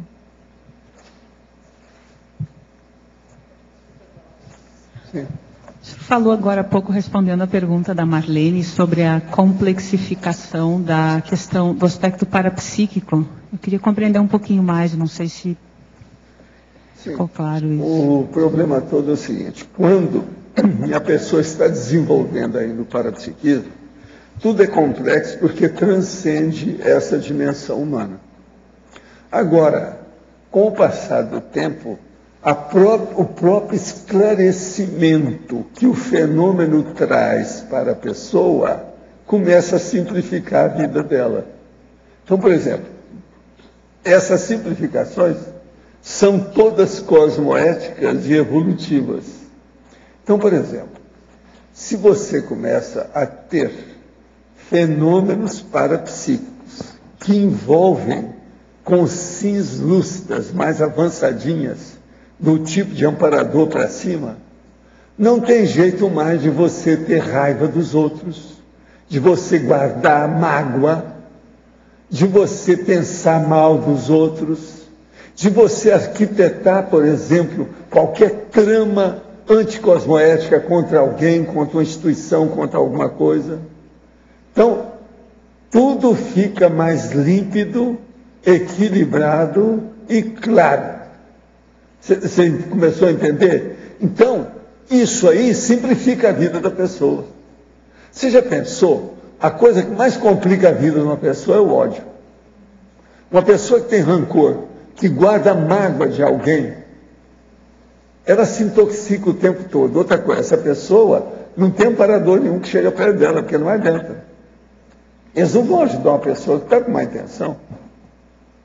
A pessoa se transforma claramente num assediador. Entende? Então, o parapsiquismo, ele é, antes de tudo, cosmoético. Quando ele não é cosmoético, por exemplo, a sem-possessão do assediador, ele é contra todo mundo e vai criar problema para todo mundo. Aquilo não funciona. Então, o parapsiquismo correto é o cosmoético, evoluído, de consciências mais evoluídas, ele só faz o bem. Ele só melhora o desenvolvimento evolutivo das pessoas. Isso tudo muda tudo. Agora, o extrapolacionismo. O que é duro no extrapolacionismo é que ele tem um preço. O preço dele é o mérito. A pessoa tem que ter um mérito para receber, entendeu? Ela receber aquela dádiva, uma bênção, um bônus, um extra, um prêmio. Isso aí, então, a pessoa tem que pensar. Agora, tudo é um problema de gargalo. A pessoa só atravessa esse gargalo quando ela começa a mexer no estado vibracional, no arco voltaico, trabalhar com a TENEPS e, a coisa mais séria, além de tudo isso, acabar com a má intenção. A má intenção é o que eu estou pondo, coloca lá dentro. Ressentimento, mágoa, melindre, ojeriza, raiva, irritação, gente que está pensando mal do outro, ódio, pavor, assim, aquele rancor que a pessoa guarda e não quer perdoar. Por isso que perdão é uma coisa seríssima nessa história. Agora, chega num certo ponto que isso tudo fica ocioso, não interessa mais. Eu não me interesso nessas coisas há muito tempo. Agora, eu entrei lá nos processos da religião para ver se melhorava aquilo. Vi que não adiantava, porque o povo tudo tem lavagem cerebral. Então, a coisa mais séria que tem na Terra atualmente é a lavagem cerebral religiosa, dos dogmas religiosos, do fanatismo religioso. Eu já falei isso aqui várias vezes. Isso é a síntese do processo da baratrosfera na Terra. Muita gente está indo embora para outro planeta, evolutivamente inferior a esse, devido ao fanatismo, de algum modo. Agora, o fanatismo pior que tem é aquele que alimenta o rancor. É o inimigo, a pessoa que cria o inimigo e ela se sente inimiga da outra. Então, isso é duro. Por exemplo, todo mundo que evolui, que trabalha, a pessoa tem desafeto. Mas esse desafeto não foi a pessoa que criou. Aquilo acontece devido ao trabalho dela. Mas ela não alimenta também aquela desafeição. Então, uma desafeição que é só do outro lado, não pega, não fere nem cheira, não atinge a pessoa, não tem nada que ver. É isso aí que eu dou banana, é isso aí que eu falo, você está entendendo? O processo da vovozinha. Isso é esnobação, vamos dizer, com bom humor, para ver se o povo entende que isso tudo é loucura. Que eu não posso chegar aqui e ser, vamos dizer, super equilibrado perante gente que chega aqui de todo nível, desde criança até pessoa adulta. Vocês nem sabem o que é que eu recebo nas minhas conversas, nas minhas, vamos dizer, entrevistas que eu tenho com o povo. Hoje eu atingi umas 20 pessoas, né, padre? Agora, e a minha TENEPS? O que é que não tem? E é todo lado. Agora, o que é engraçado é que de vez em quando a minha TENEPS começa a aparecer uma série de coisas de político, de processo de Brasília, em cada coisa do arco da velha. E eu fico calado, né? Só de urubu servando para ver como é que melhora. Agora, tem que pôr energia nisso. Agora eu vou confessar uma coisa para você que eu nunca falei. Faz mais ou menos 60 anos que eu nunca deixei de tomar banho sem exteriorizar energia em favor dos outros. Na hora que eu tomo banho. Que é a hora que eu sinto que eu estou com a energia mais limpa, porque o corpo está limpo. Então, no fim de tudo, do meu banho atlético, eu exteriorizo energia. Agora, eu exteriorizo no mínimo 22 vezes. Faz 60 anos. Ninguém sabe que é assim. O meu banheiro lá, por exemplo, do lugar de tomar banho, ele tem uma porta fechada. Se eu posso trancar. Banheiro trancado, presta atenção. É como se você tivesse um box trancado. O meu tem tranca, se eu quiser. Por causa disso. Ninguém nunca viu eu exteriorizar energia lá dentro. Você entendeu? Agora veja, tudo isso eu pensei muito tempo, desde rapaz, comecei a pensar, O que é que eu posso fazer para assentar a base do processo extrafísico? Agora, com a condição dessa, eu sei tudo sobre o meu processo em torno de mim, o tempo todo, matéria de energia. A hora que chega, vem aquela consciência doida desgovernada. Vem a consciência doida assistida. Vem de tudo quanto é tipo, eu fico sabendo o jeito como é que é. Entende? Com o passar do tempo, você cria um serviço complexo, grupal, coletivo, muito sério com isso. Hein? 2 vezes. Por que 22 exteriorizações? 22 vezes, que é o mínimo que tem para a energia atingir e dar algum efeito imediato. É o melhor que tem. É 22 vezes, pela minha experiência. Mas veja, isso é o meu nível de energia. O seu pode ser mais forte que o meu, com 5 você resolve. Com certeza. O negócio é ver a pessoa, o que ela tem, como é que é. Eu gosto das 22. A gente vai estar lá, 1001, 1002, 1003. Por exemplo, eu conto, sei tudo o que se passa. Por exemplo, a mega euforização. Você pensa que é quanto? Você tem uma ideia? Eu já falei sobre a mega euforização. A mega euforização, presta atenção, são mais ou menos 20 vezes no mínimo 10. Isso são 200 exteriorizações. Cada campo. Agora, isso demora mais ou menos 5 minutos. Pode olhar que é mais ou menos isso, no mínimo. Se tem um trabalho um pouco maior, vai para 7 minutos, para 8 minutos. 60 anos de praia eu tenho. Professor. Gente, vocês têm que começar a ver os detalhes do estado vibracional. A maioria começa a mexer no estado vibracional, fica nisso. Vocês são boas ou são assim mesmo? Tem que dar um jeito, tem que caminhar com isso, saber o que se passa. Agora, para que existe aritmética e matemática? Para que é que existe o Flávio com a estatística? É para isso. Para que existe a Rosa com a matemática superior e o algoritmo? É para isso. Eu estudei isso tudo. Eu sempre fiz quadro sinótico, desde menino, desde o curso primário. O meu livro, o primeiro que eu fiz de curiosidade, tinha um quadro sinótico, sobre curiosidade. Eu tinha uns 9 anos por aí. Professor, isso era, as suas exteriorizações, né, elas são para o pessoal da TENEPS, em favor... As 22 exteriorizações, isso aqui, ó. Isso é uma. Isso é 2. Isso é 3. Agora, chega um certo ponto que eu não preciso de mexer com nada. Eu só sei e aquilo vai. Outra coisa, de vez em quando eu não preciso mexer com nada, nem contar as 22. Tem um amparador que está aí já sabe tudo. Eu já sei a hora que para. Veio. Você está entendendo? Agora, com o tempo, fica tudo automático. Entende?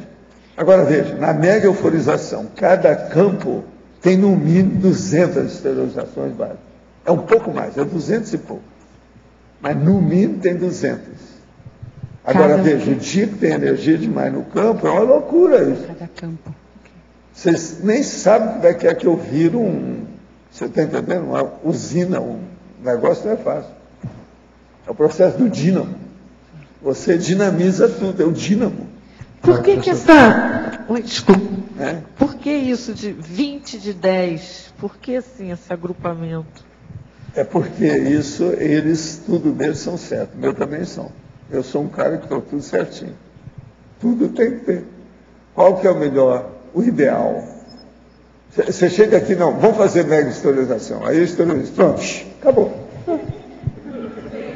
Você acha que isso está correto? E a vovozinha vai bem?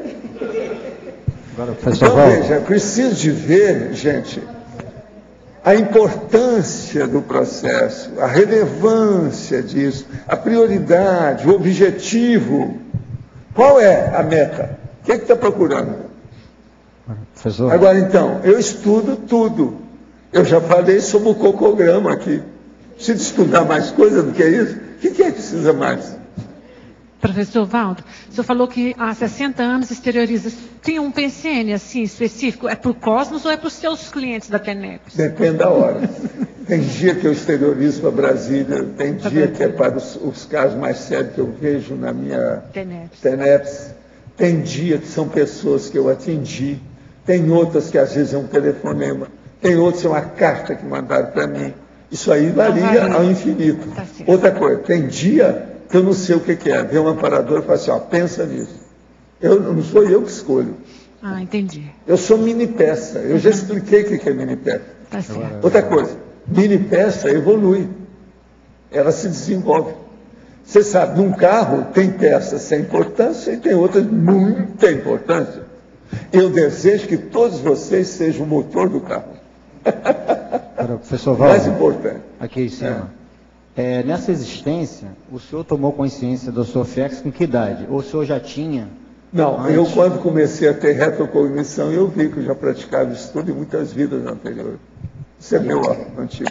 E na mega euforização, o evoluciólogo que acopla no senhor, é central ou é só ainda varia, isso é infinito, varia demais. Às vezes, por exemplo, vem uma pessoa e funciona. Por exemplo, eu tenho uma leve impressão que amanhã é dia. Adivinha quem é que vai trabalhar comigo mais direto? Tem um.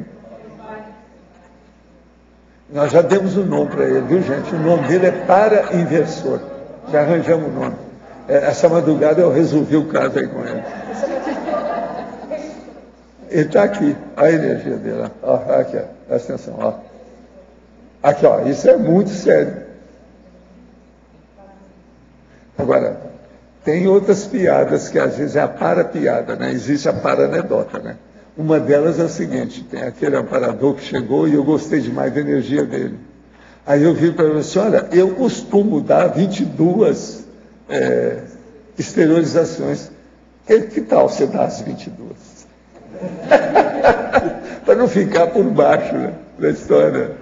Entende? Porque às vezes ele chegou, mexeu com tudo aí, em pouco tempo, só para mostrar que estava presente. Eu gostei muito. Pode ir em frente. Esse para-inversor, se podia dar uma explicação melhor. Para-inversor pelo seguinte, ele veio para trabalhar com os inversores, ele é um jovem. E ele trabalha muito com energia, ele é bom nisso. Como ele trabalha com inversor, gostou da inversão, está preocupado com o processo, ele é um inversor extrafísico, então é o para-inversor. Ele é jovem, por isso que ele aparece com toda essa jovialidade. Eu agora estou entendendo ele mais. Aquele negócio de eu falar que ontem foi muito bom, chateou, mexeu, espicaçou ele veio falar, veio tirar a satisfação. Aí ele deu um nome para ele. Foi bom. Ele aparece sempre aqui, ele aparece sempre aqui? Não, ele apareceu faz poucos dias. Quem trouxe ele foi o Tuareg. O Tuareg é meu conhecido. Agora ele aqui não. É o Tuareg que trouxe por causa de processo de energia. Agora aqui, ser grato com as coisas boas que acontecem é fácil. Qualquer um consegue. Mas ser grato pelos dissabores da vida, que são elas. Qual é a vossa sugestão e se devemos ser gratos a tudo? Olha, em primeiro lugar, você deve ser grato a tudo. Pelo seguinte, eu, por exemplo, eu sou muito grato à minha hipertensão arterial. Eu estou vivo devido isso. E eu reconhecia o valor da hipertensão para mim. Que era uma pessoa que não tinha nada. Não sofria de nada, de nada, de nada. Nunca tinha tido nada com o processo do batimento cardíaco, nem hipertensão, diastólica, nada. Tudo uma beleza, nem sistólica, nada. De uma hora para outra, eu tenho um infarto, porque eu abusei da história, e abusei com boa intenção, mas você sabe, boa intenção e boa vontade, o cemitério está cheio de gente que morreu prematuramente. Eu estava no caminho de morrer. Agora, eles me seguraram. Eu, então, comecei a aprender. Aí eu vi, não. Aí ficou como rema, o povo gosta de falar que é rema. É o resquício que sobrou foi a hipertensão arterial. Eu fiquei igual a minha mãe. Agora, isso, em 1960 para cá, são exatamente 42 anos, não é isso? 52 anos. 52. Então, veja, Eu tinha 28, são 52. Agora, eu sou grato a essa hipertensão. Por quê? Eu me organizei, juntei. Por exemplo, quando eu tive uma crise mais séria, em 79 para 80, eu então entrei como velhinho da bolha, deixei de carregar peso, diminuí minhas atividades, diminuí até o banho, porque o meu banho sempre foi atlético. Aí eles falaram, não, diminui isso também. Então eu comecei a tomar banho dia sim, dia não. Como eu não sujava muito, não tinha muito problema. Entende? Ficava sempre em ar-condicionado, por causa da hipertensão. Porque a hipertensão, você não pode tomar banho de água quente mais. Você não pode ir nada que seja, por exemplo, ir ao sol, nadar numa piscina que a água está quente. Aquilo aumenta a pressão da gente. Tem uma série de condições. Agora, o pior da história, isso aí é que me pegava. Quando você fala muito do jeito que eu falo, porque eu tenho o processo da vacina da agulha de vitrola, né? Que eu falo muito. Então, ali para falar, como é que era o negócio? Então, durante um período, aquilo era um problema. Eu ficava calado o tempo todo para depois poder falar com o povo. Porque na hora que você fala, você exige muito, isso aumenta a pressão. O laringo chakra tem relação com o processo da pressão arterial. Agora, o povo ainda não estudou isso, não. Nem cardiologista, nem também o povo que mexe com o processo de parapsiquismo. Isso ainda não foi bem estudado.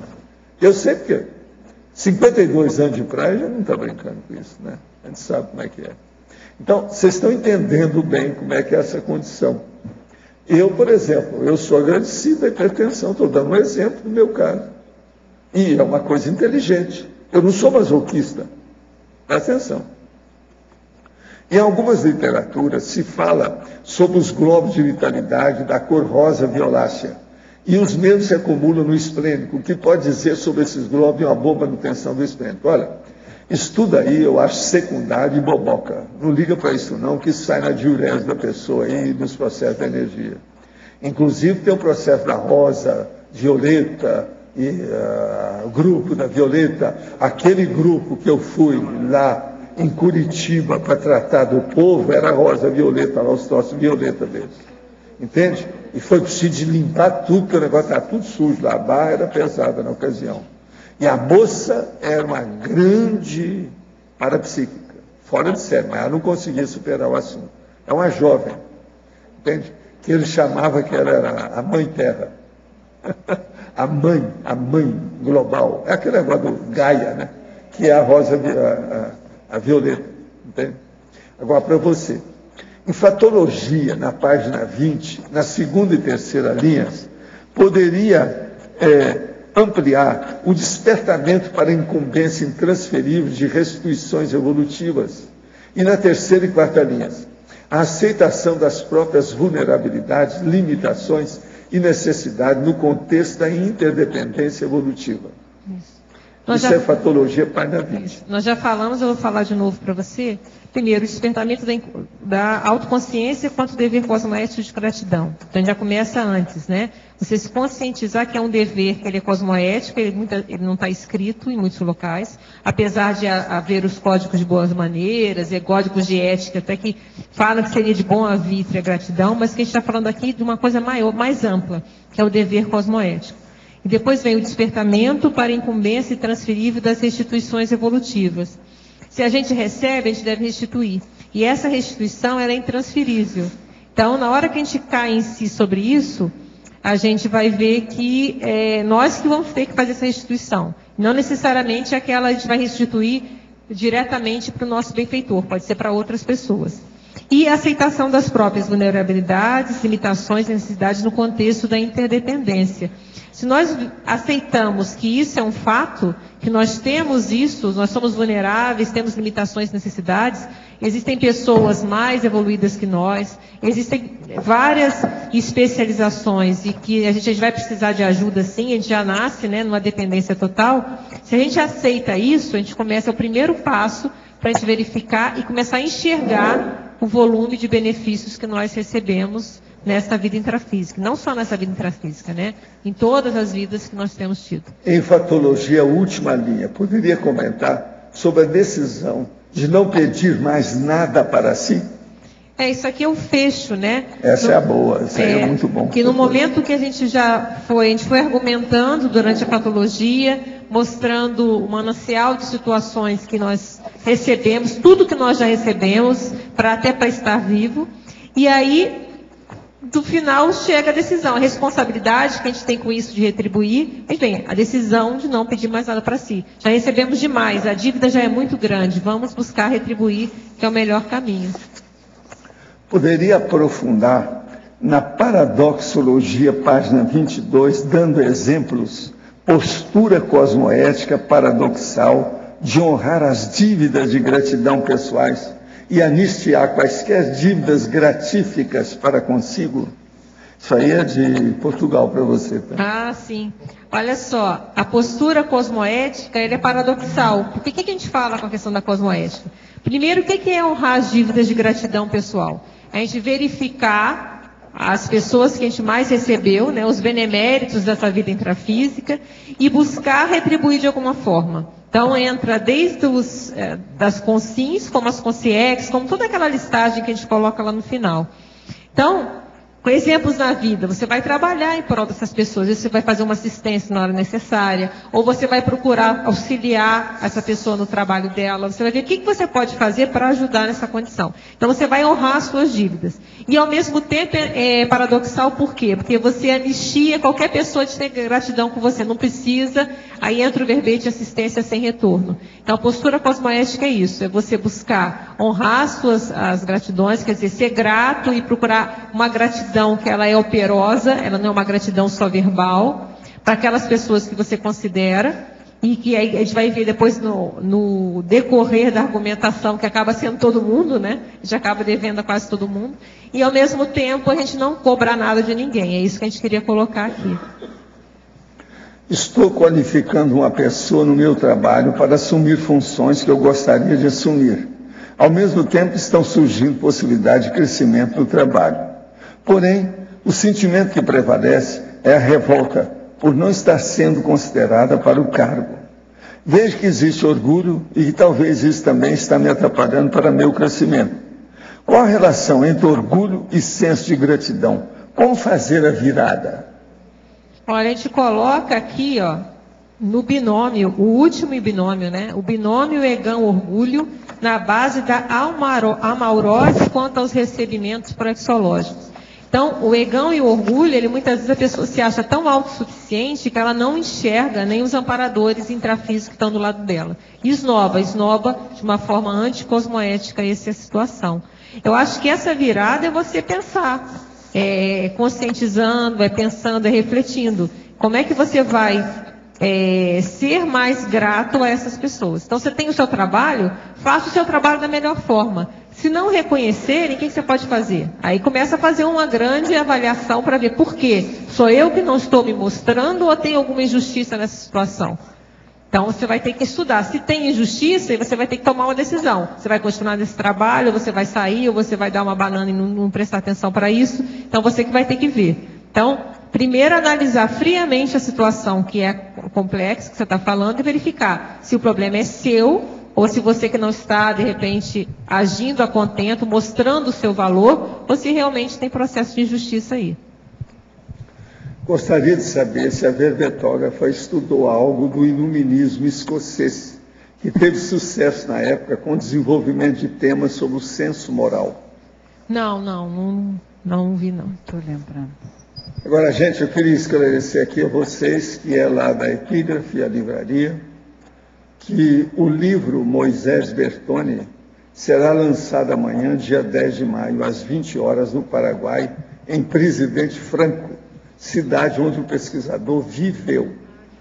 O lançamento será na Universidade Privada de Oeste, e os interessados em participar devem procurar a Epígrafe Livraria ainda hoje, porque está sendo organizado um esquema de carros coletivos. Vale a pena ir lá, viu, gente?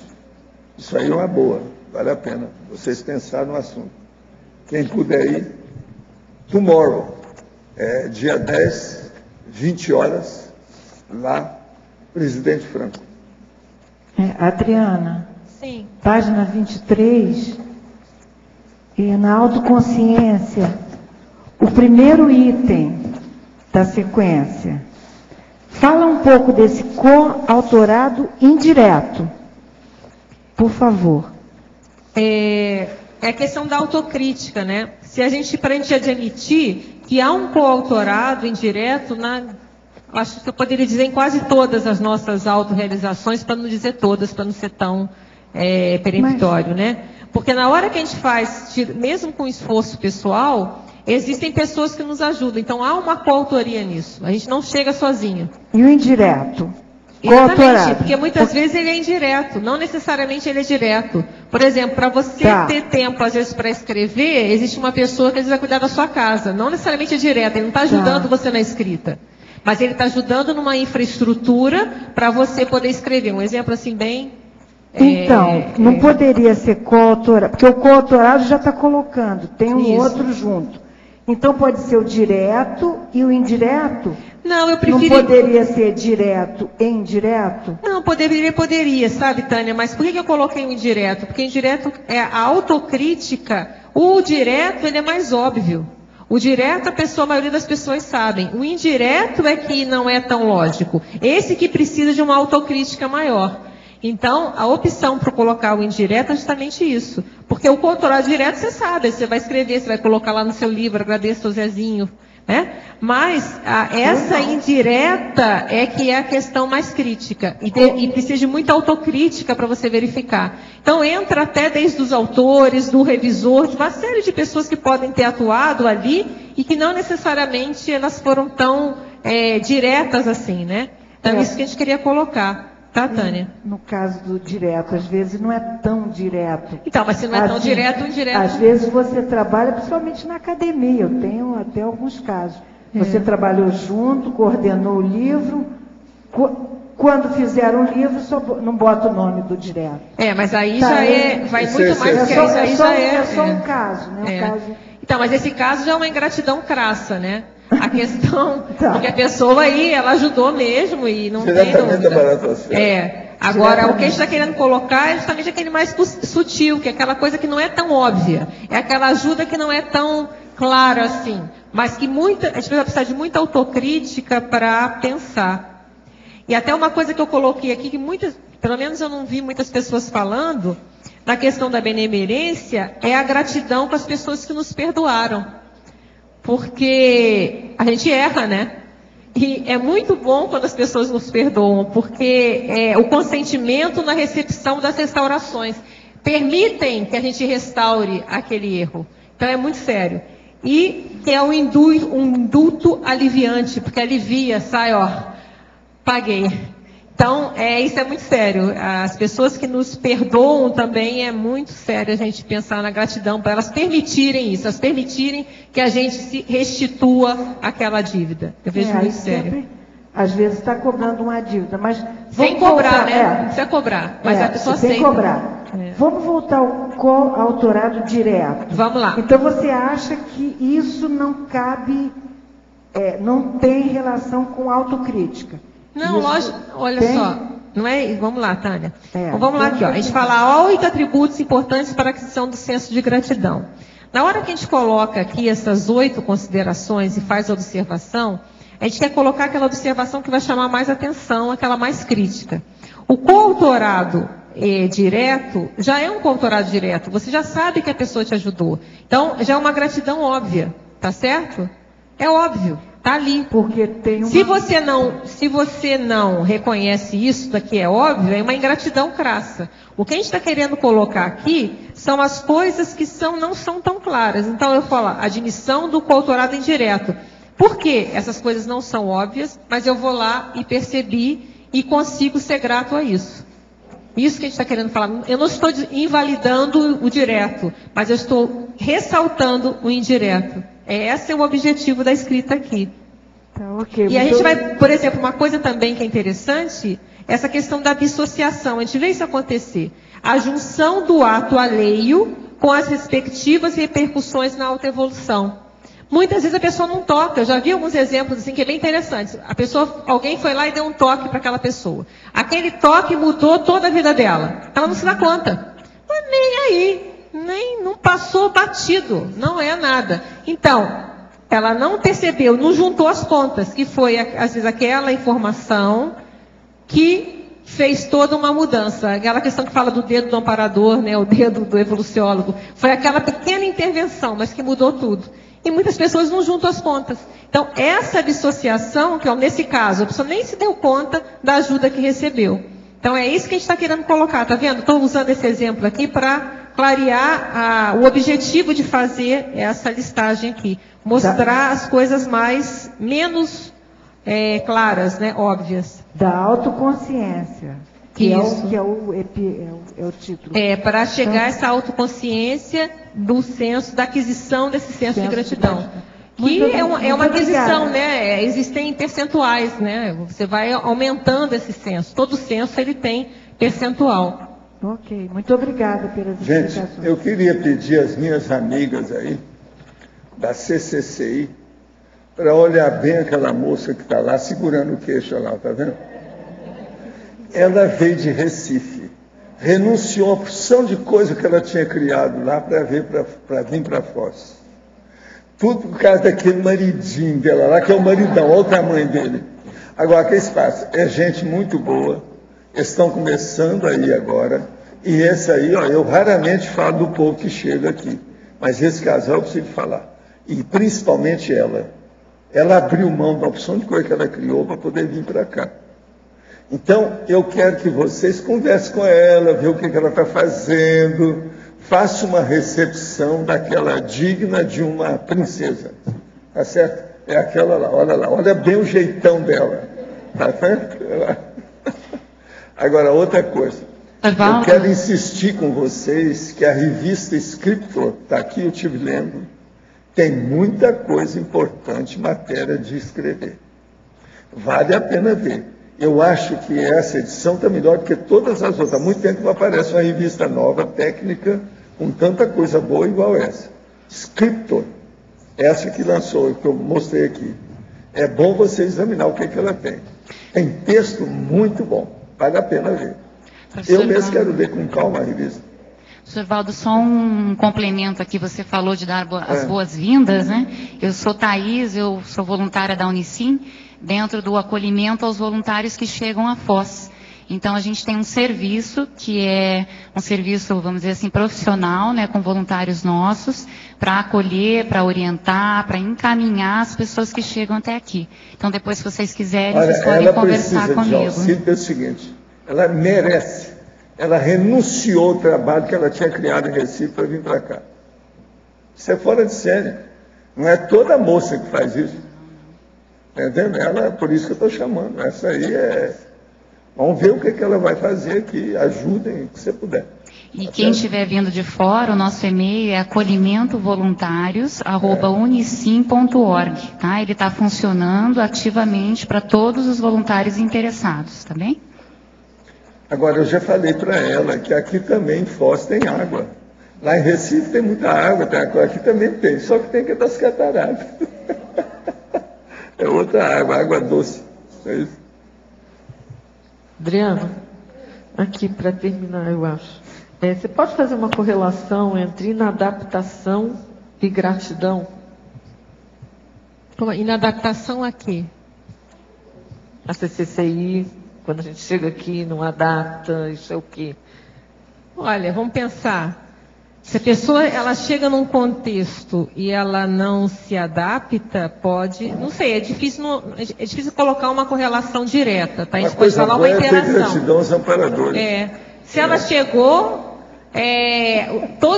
eu sou muito grata de existir tertúlia, muito grata de poder estar aqui sentada, muito grata à equipe de revisores, eu sou grata a muita coisa por poder estar sentada aqui e podendo passar uma mensagem, passar alguma coisa que eu refleti e que eu estou para a gente aqui para debater. Então, eu acho muito importante essa oportunidade. Então, se a pessoa chega no local e ela tem muita dificuldade de adaptar, é difícil fazer assim, então isso sempre é ingratidão. Não sei. Tem que ver que local é esse, entendeu, Grace?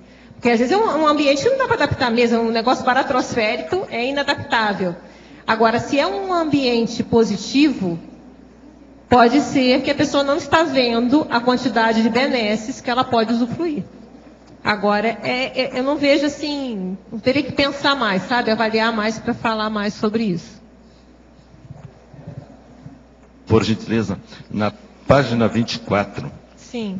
No item interdependência, tem tem uma frase. o estes. E no desconhecimento também a estes agentes. Como o fato de se trata de algo próximo, não meus, nem os teus, nem aqueles, então sugeriria, para evitar dúvidas, colocar ou refletir sobre a possibilidade acima, impossibilidade acima, ou atrás, ou reto, porque se refere a algo próximo. Em vez de essas, refletir sobre, é isso? Sobre essa possibilidade, cima, né? ou a possibilidade acima, ou atrás, ou retro. E também no gratidão aos agentes citados acima, só para evitar que estes geralmente é o que é o próprio seu, meu. Tá, depois há uma grande dúvida sobre esse e este. Certo? Tá certo. Professor Valdo, no dicionário tem uma dúvida aí que na segunda linha, quando o senhor diz que a maioria não deveria ter sido publicada, se concordar com a maioria.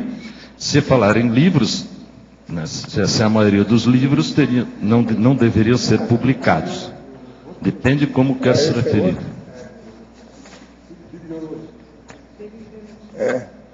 Eu não tenho aqui. É no de ontem. Você está atrasado, só um dia. Mas olha, anota aí e me dá aí depois, por favor. Você vai me ajudar.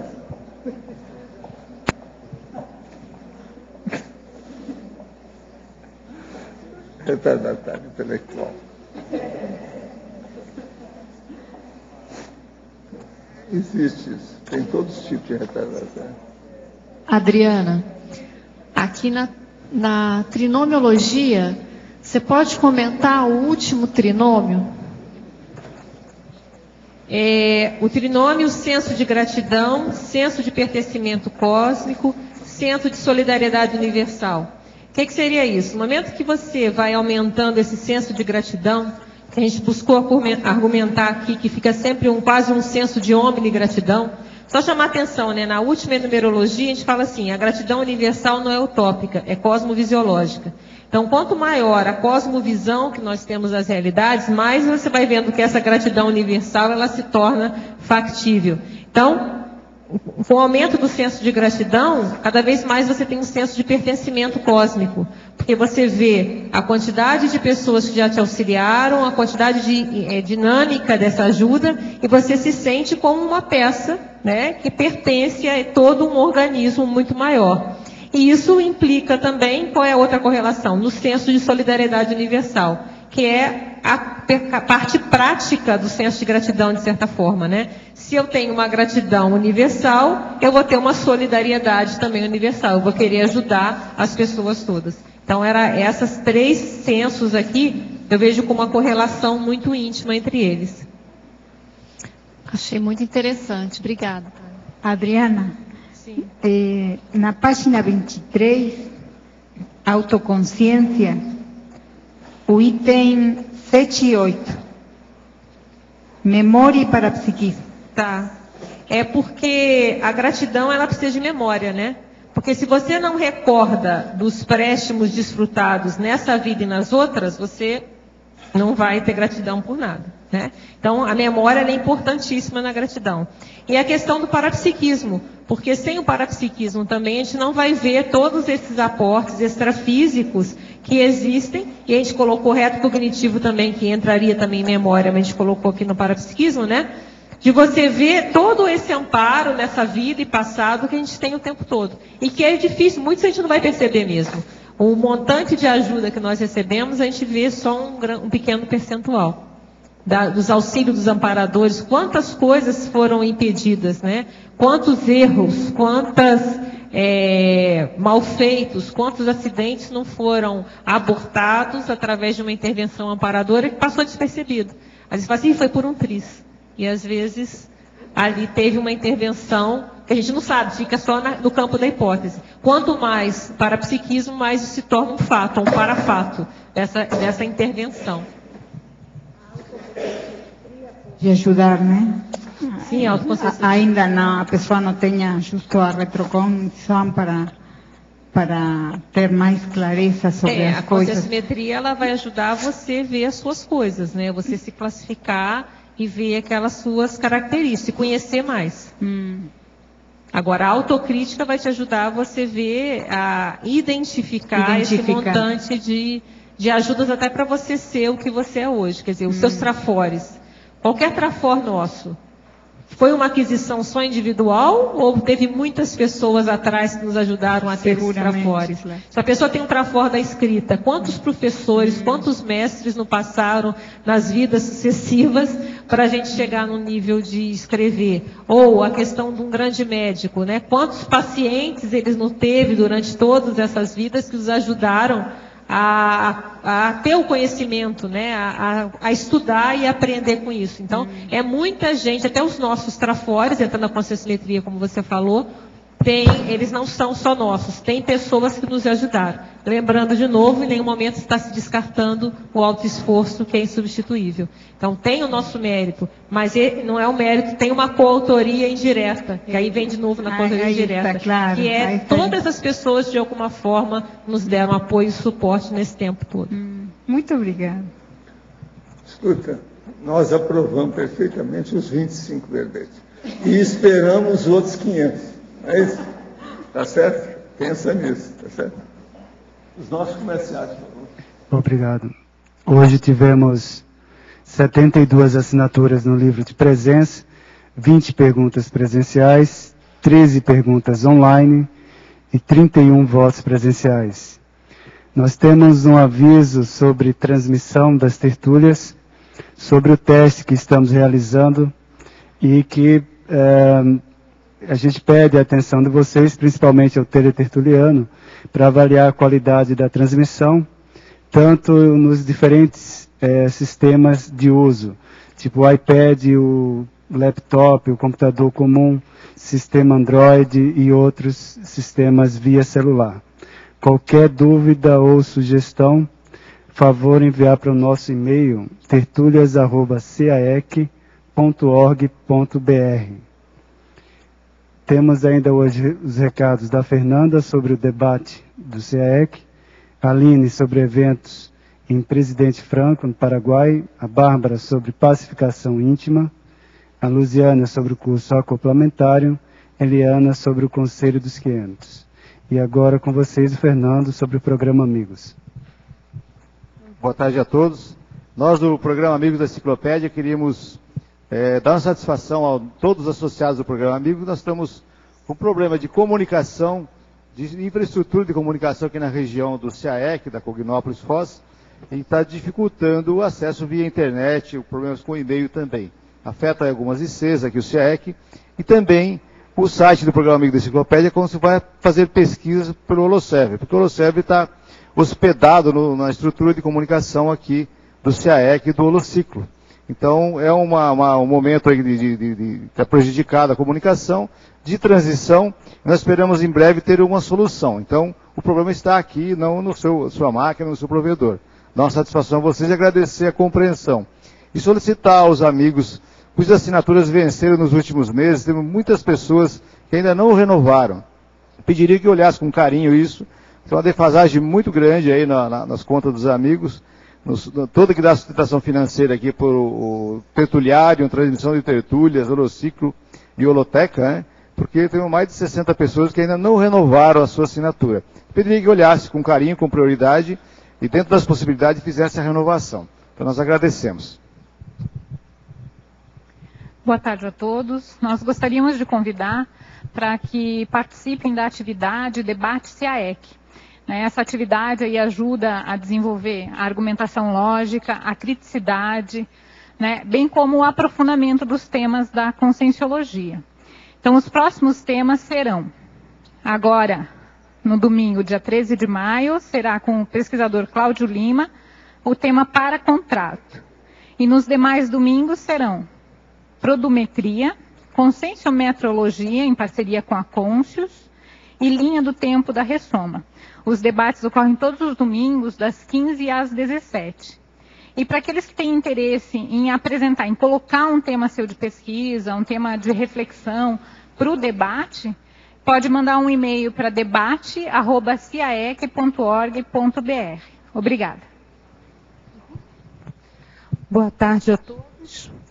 Amanhã, como já comunicado pelo professor Valdo, teremos o lançamento do livro Moisés Bertoni, Uma Vida para a Ciência, dia 10 de maio, às 20 horas, na UP, Universidade Particular da cidade de Leste, no Paraguai, na cidade de Presidente Franco.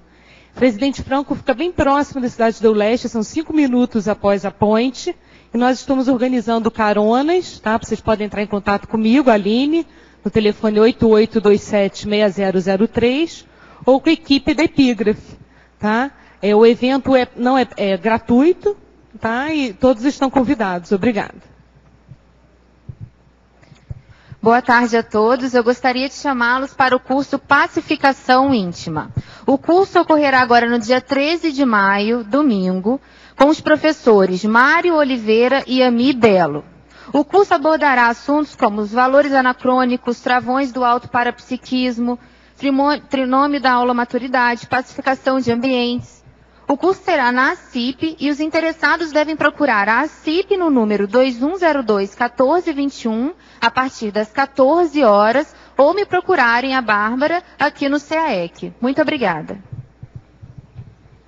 Boa tarde a todos. O convite é em nome do CAEC para participar do próximo curso acoplamentário, que acontecerá nos dias 18, 19 e 20 de maio. A temática, autoconsciencioterapia. Os professores Epicons, Marina Tomás, Félix Wong e Luiz Gonçalves.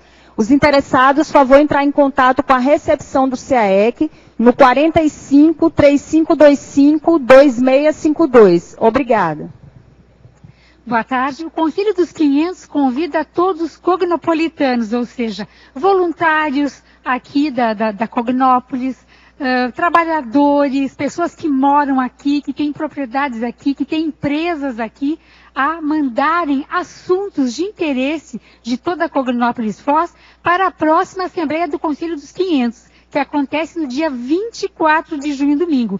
Então, vocês têm até o dia 31 de maio para estar enviando os assuntos de interesse geral. Participem, a gente está com dificuldade de fazer essa Assembleia, cancelamos a de março por falta de assunto. E olha, acho que nós temos muitos temas relevantes a serem discutidos e a serem deliberados por todos nós. Então, mandem temas, mandem sugestões para o e-mail contato@c500.org.br. Repetindo, contato@c500.org.br. Obrigada.